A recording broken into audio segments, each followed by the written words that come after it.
नमस्कार दोस्तों, बड़ी अजीब विडंबना है कि हरियाणा की जनहितैषी सरकार जब भी जनहित में कोई नीति लागू करती है तो सबसे पहले उसके लाभार्थी ही उसका विरोध शुरू कर देते हैं। शिक्षा विभाग ने स्कूलों में अध्यापकों के खाली पद भरने को रैशनलाइजेशन किया तो प्रदेश के सैकड़ों स्कूल बिना अध्यापकों के हो गए। अब भला इसमें सरकार की क्या गलती? लोगों ने स्कूलों को ताले जड़कर विरोध प्रदर्शन शुरू कर दिया। लोगों को ये समझ नहीं आ रहा कि रैशनलाइजेशन की आड़ में करीब 25,000 अध्यापकों के पद खत्म करके उनके टैक्स का कितना धन बचाया है सरकार ने। क्या हुआ? गरीब का बच्चा नहीं पढ़ेगा? अमीरों के बच्चे तो महंगे प्राइवेट स्कूलों में पढ़ रहे हैं ना।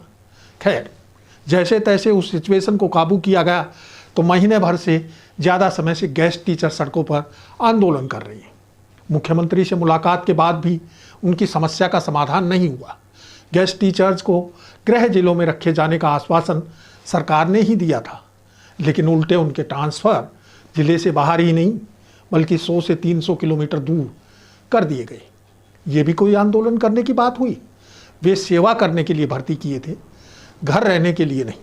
अपने जनहितैषी मनोहर लाल मुख्यमंत्री खुद लंबे समय तक स्वयं सेवक रहे हैं। उन्हें स्वयं सेवा का खासा अनुभव है।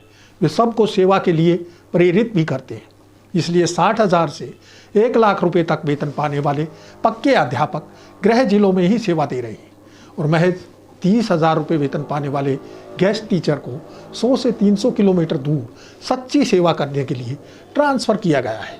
यह उनका अहोभाग्य है कि उन्हें इसके लिए मुख्यमंत्री का धन्यवाद करना चाहिए। पर बेचारे गेस्ट टीचर ये नहीं समझ पा रहे कि सरकार ने ये कदम उनकी भलाई के लिए ही उठाया है।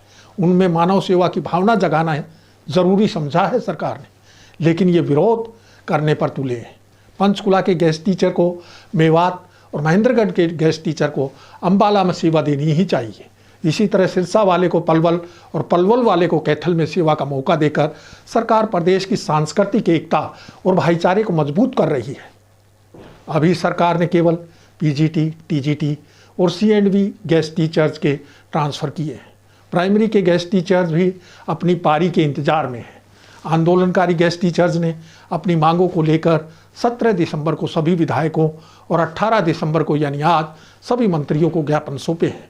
लेकिन हमारी जनहितैषी सरकार का फंडा है कि किसी भी आंदोलन को इतना लंबा खींचा जाए कि आंदोलनकारी खुद ही अपनी मांगें छोड़कर काम पर लौट जाएं। वैसे हरियाणा कर्मचारियों के तबादलों के लिए हमेशा से बदनाम रहा है, इसलिए यहाँ तबादला उद्योग खूब फला फूला है। अब भी वही चल रहा है। पर 30,000 रुपये महीना पाने वाला गेस्ट टीचर कितना सेवा शुल्क दे पाएगा?